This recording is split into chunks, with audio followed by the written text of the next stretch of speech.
Hi, welcome everyone to the Inside Story podcast, where we take you behind the scenes of building diverse businesses and becoming a successful entrepreneur.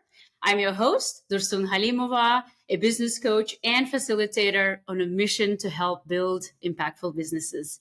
And today, my guest is Silvija Zagar, who is a body-centered therapist and mindfulness coach. She's also a founder of Time for Mindfulness, where she provides body-centered therapy to address emotional wounds and past traumas, as well as coaching to set and achieve goals. Silvija, it's great to have you on the Inside Story podcast. Welcome. Thank you so much for having me, Dursan. It's a pleasure to be here.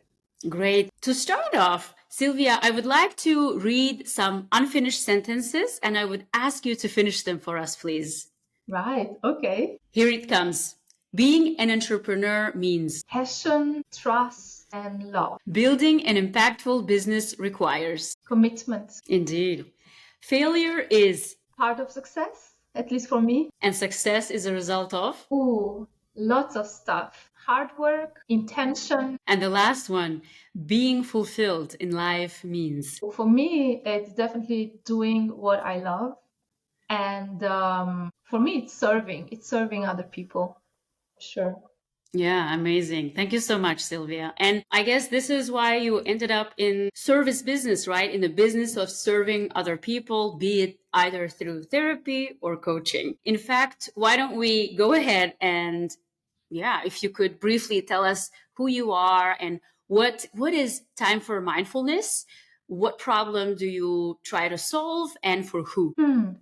So you introduced me so beautifully already. So to repeat a little bit, I'm a body-centered therapist. I'm a coach. I'm a well-being trainer also, and a mindfulness teacher. So when I started off as a mindfulness teacher and a well-being coach. And that's why also my company is called Time for Mindfulness. Although it's not only mindfulness that I do right now, it's part of it. It's a big part of what I do. But I mainly now work with people who have tried already some kind of talk therapy already, and they feel a little bit stuck, or they see that there are other ways that they can approach, their inner world, or maybe work through those past traumas. So there's like a big spectrum of people that I work with. And some people come just for coaching. They have some specific goal they want to reach. And some people want to do more internal work. I would say reconnecting with themselves and finding some answers within, and also healing emotional baggage that probably all of us are carrying around at some point in our lives. And who is your primary target audience? That's a good question, because I started off like I want to have I want to target women around my age.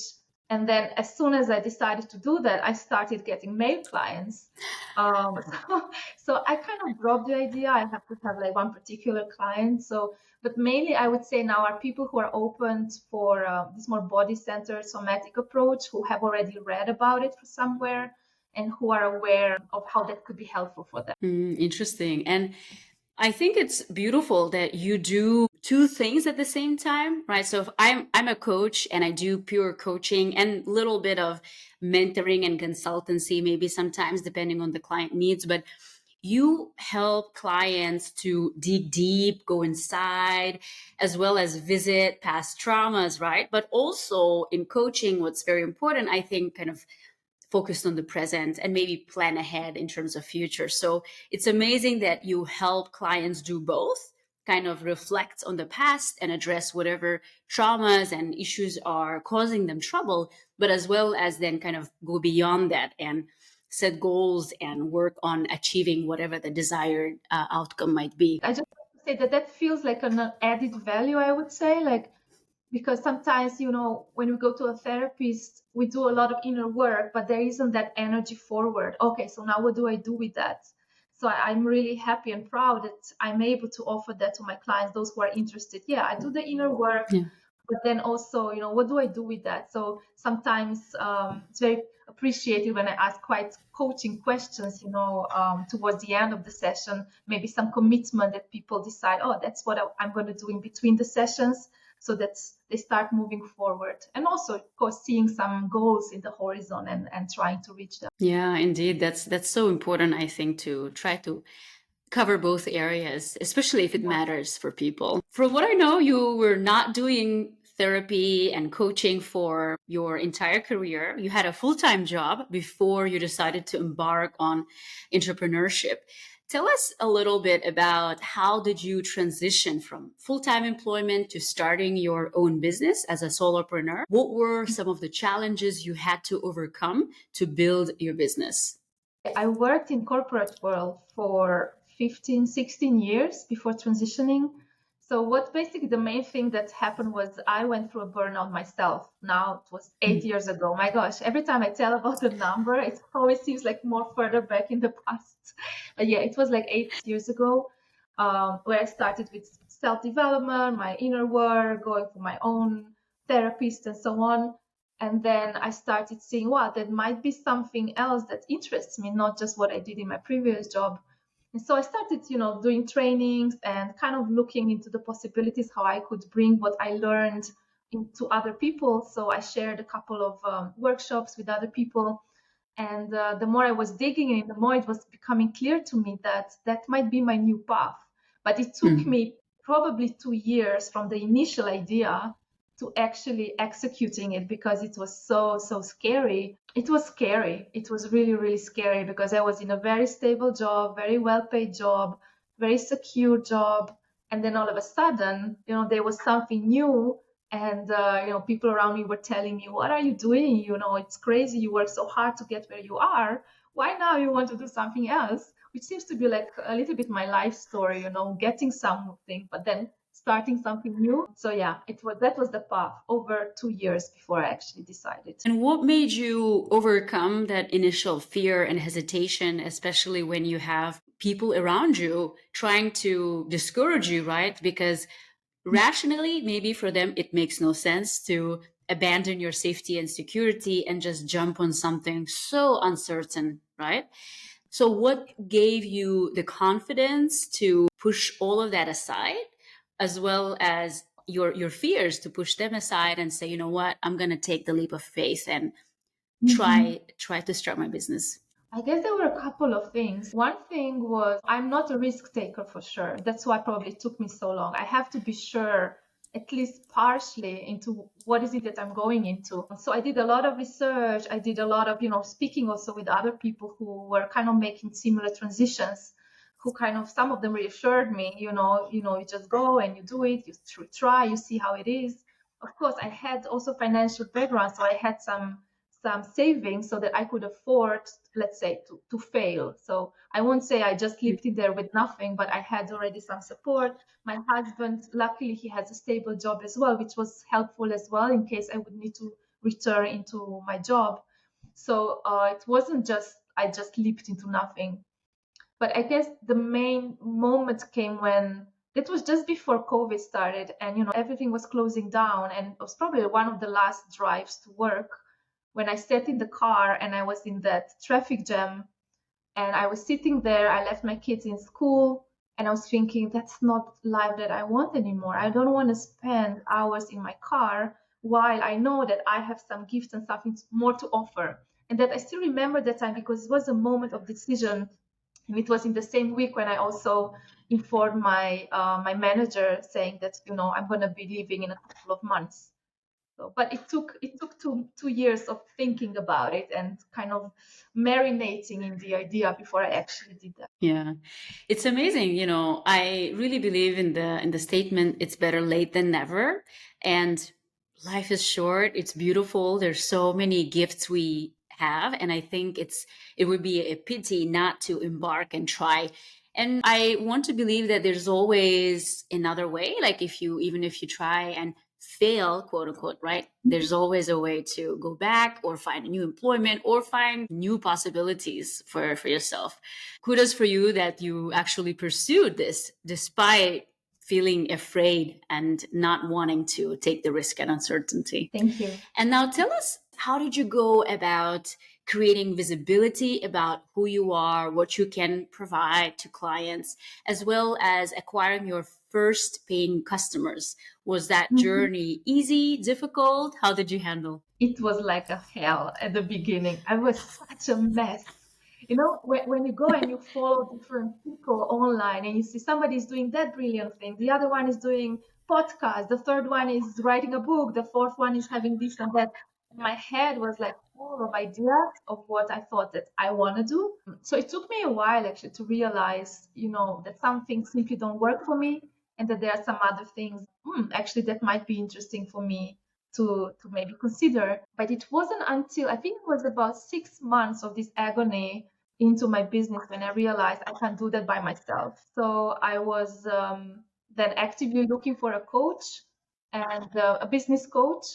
And I found a business coach, and then I stayed with them for about 10 months. And that was really what made the difference because I could really focus on the strategy of what I want, how should be my online presence. It was during COVID, so that was the only way actually, you know, how to make yourself visible and just building my own self-confidence really. I think that was the main thing, inner work more than the outer one. I see. And so for a lot of entrepreneurs, from what I hear based on my own conversations and coaching with, especially in the early stages, a lot of them, they have a technical expertise or thematic knowledge, right? A skill that they can commercialize and market, but oftentimes they lack the business know-how.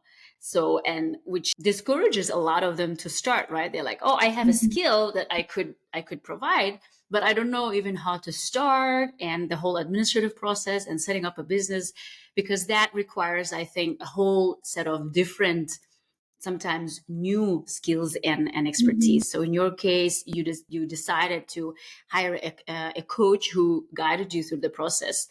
What do you think was the most valuable addition or most valuable help from the coach that really made the difference for your business? If I were like to single out one thing, I guess I would single out two things, if I may. So the first one is really Sure. just to stop doing it by myself because I thought I need to do everything by myself.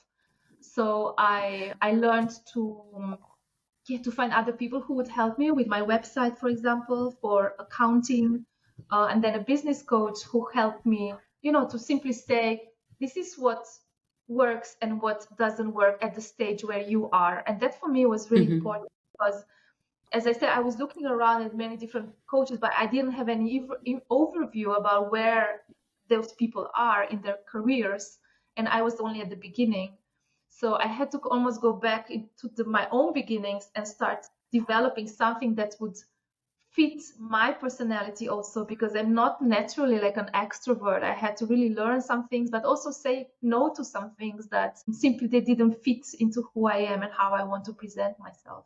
So I getting that clarity of what I want and what's going to work for me. That was really, really precious. And it still is. It's still kind of my guiding star, let's say, when I'm making decisions and choices. You mentioned in our previous conversation, which is, I think, very much linked to this, where one of your mantras is less is more. For many entrepreneurs, especially in the very early stages of building their businesses, right, they want to do everything. They want to say yes to all new exciting projects, partly because they are new, nobody knows them, they're trying to build a name for themselves, to get clients, referrals, build partnerships, and so on. Tell us, how do you go about focusing and prioritizing, deciding where do you invest your limited time and energy, while also then making peace with that decision, right? And not feeling guilty or not feeling the fear of missing out. Oh, I didn't do this and maybe I should have done. Two things.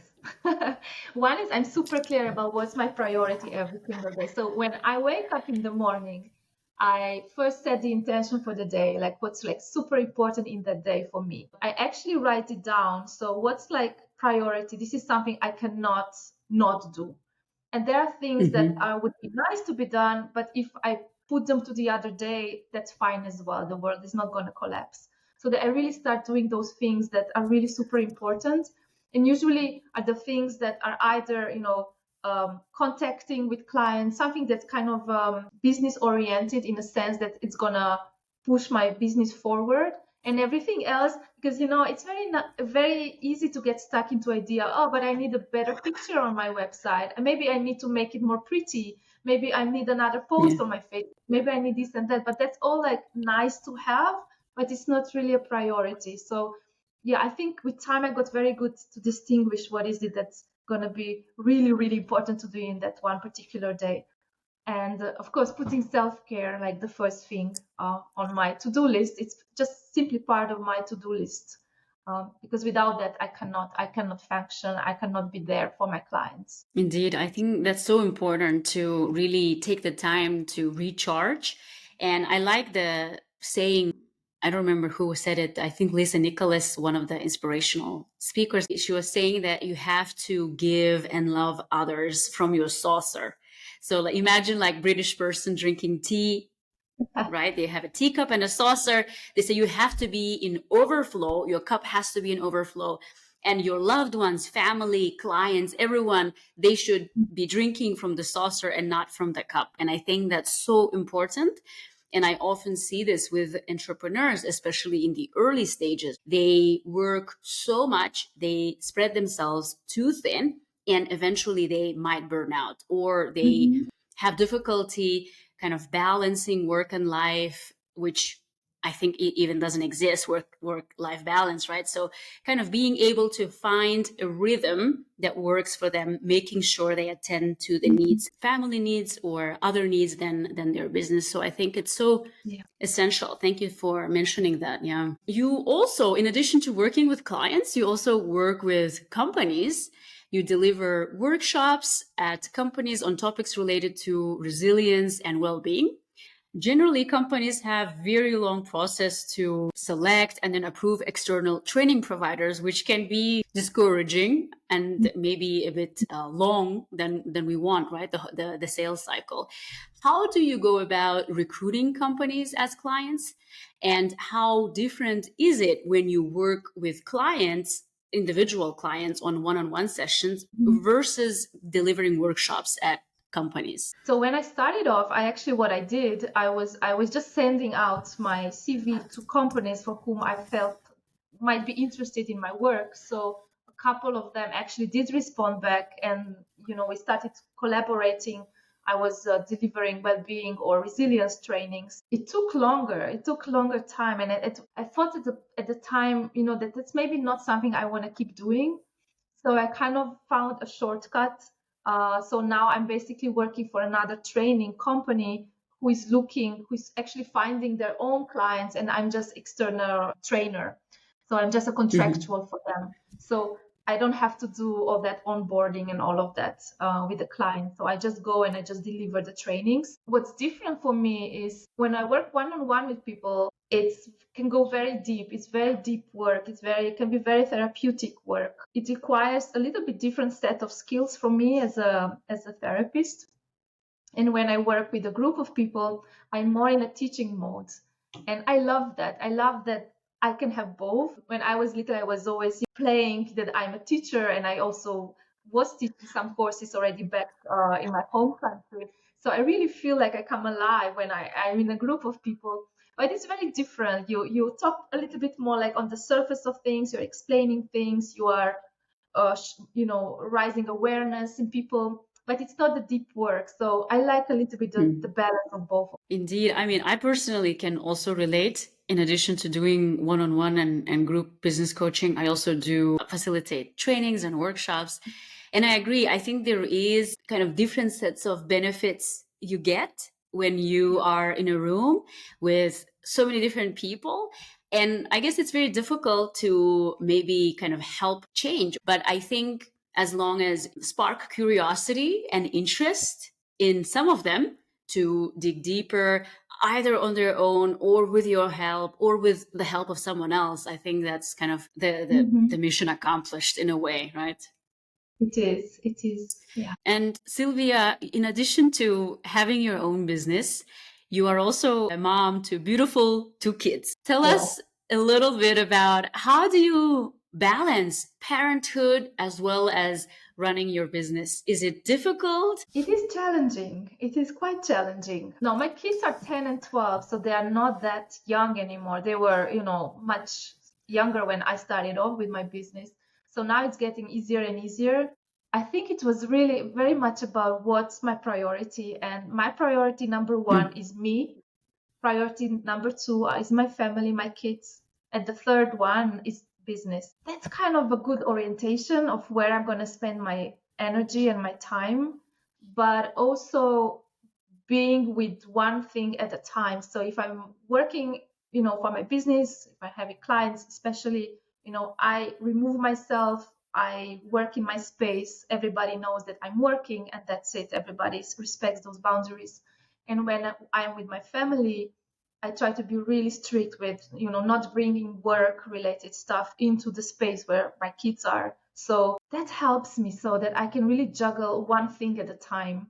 But it's not always easy because there's always a part of me who wants to do more, work more, see my clients later in the day, but I have to be quite strict with myself. Sometimes it gets a little bit mixed up. I don't want to portray myself like I'm some kind of a perfect queen, but there are some guidelines that I'm kind of trying at least to follow. It makes my life easier for sure. Yeah. No, thank you for sharing that. I think it's very difficult to have this kind of perfect balance kind of and perfectly isolate family and business, right? And from what I have heard from conversations here on this podcast with other entrepreneurs who are also parents and who are also not, one of the things that they like about entrepreneurship is the fact of flexibility, having the flexibility, Mm-hmm. like working hours that you want to work, taking day offs whenever you want, obviously if the business allows it.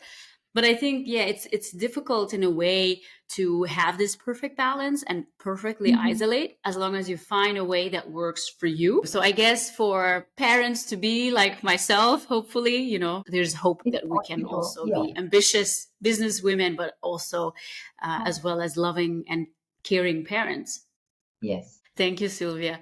And I have a couple other questions. One that I wanted to ask you, now that you have been building this business for over 5 years, looking back to 5 years of running your business, what were some of the things you stopped doing because they didn't work?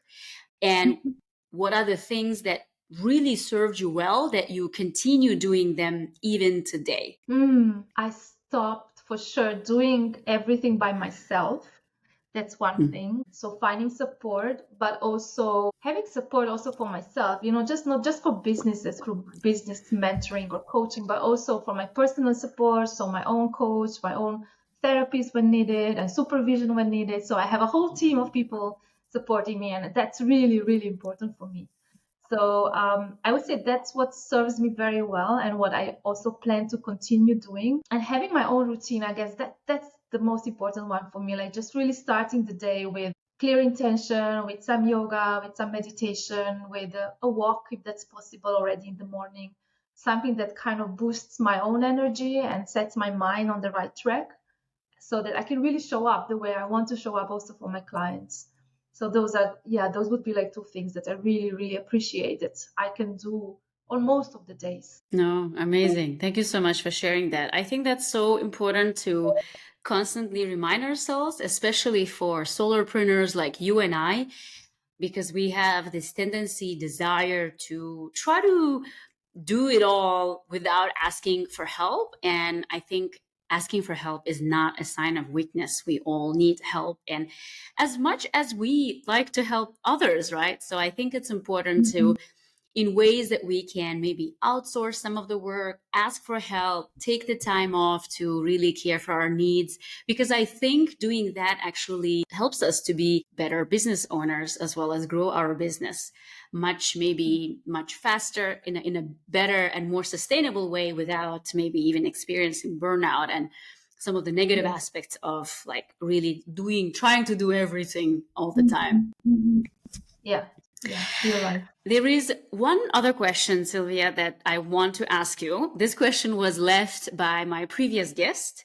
They left this question without knowing who they are leaving it for. The question reads, how or where do you get your new clients? I guess at this point they're coming from very different directions. So I see some people. It's actually like here in Luxembourg because it's such a small place. It's a lot of word of mouth that starts to Mm. roll at some point in business, which I didn't see in the first years, but now it's like more and more.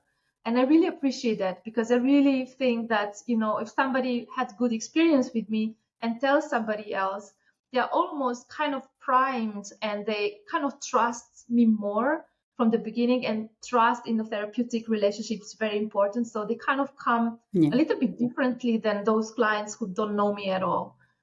And then, of course, because I'm present on my social medias, some people actually are following me, which is quite interesting. Like with some people, I never see any comment, any like, nothing, but they come into DM and say, "Oh, I've been following you for a couple of months, and I think I'm ready now." So people coming from those sites as well, but also through referrals from other practitioners. That's also Mm. something that means a lot to me. So that we are creating this network of practitioners here in Luxembourg to whom I can also refer, and also other people referring to me. So a little bit from everywhere. I think that's great, like to have diversified approach to finding clients. And I think the best marketing is the word of mouth, like happy clients, promoting you, doing marketing for you. And I think that's the best form of marketing. And I can personally relate. I think, this is the dream of any solopreneur who's providing a service, is to be just like being bombarded by referrals, right? And but it's also important, as you said, and also in our previous conversation that you pointed out, which is, I think, is so important to underline here as well. You network. You like to network, connect to, as you said, like-minded or like similar professionals Mhm. working in a similar or even different fields, and you can refer to each other, clients.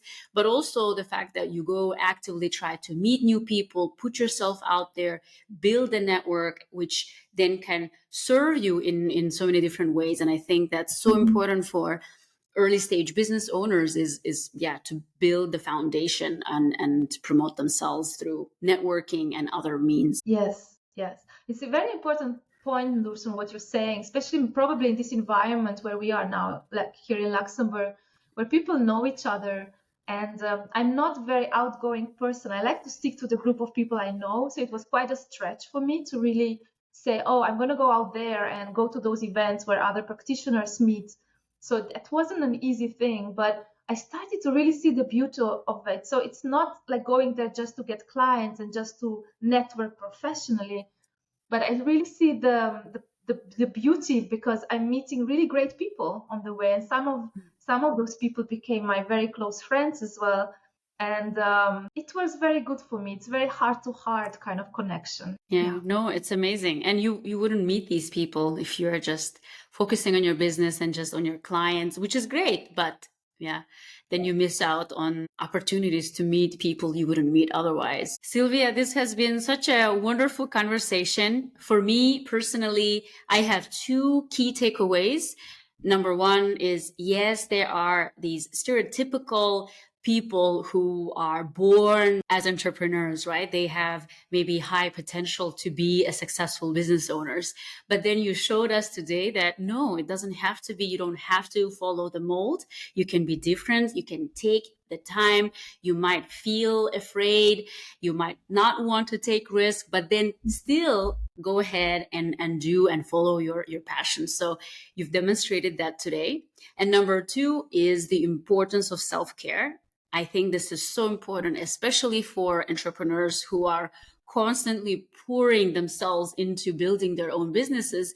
It's important to care for themselves so they can show up better for their loved ones as well as for their clients. So I appreciate you taking the time to share these messages with us on the Inside Story podcast. Thank you, Sylvia. Thank you so much, Dursun. It was such a pleasure. Thank you.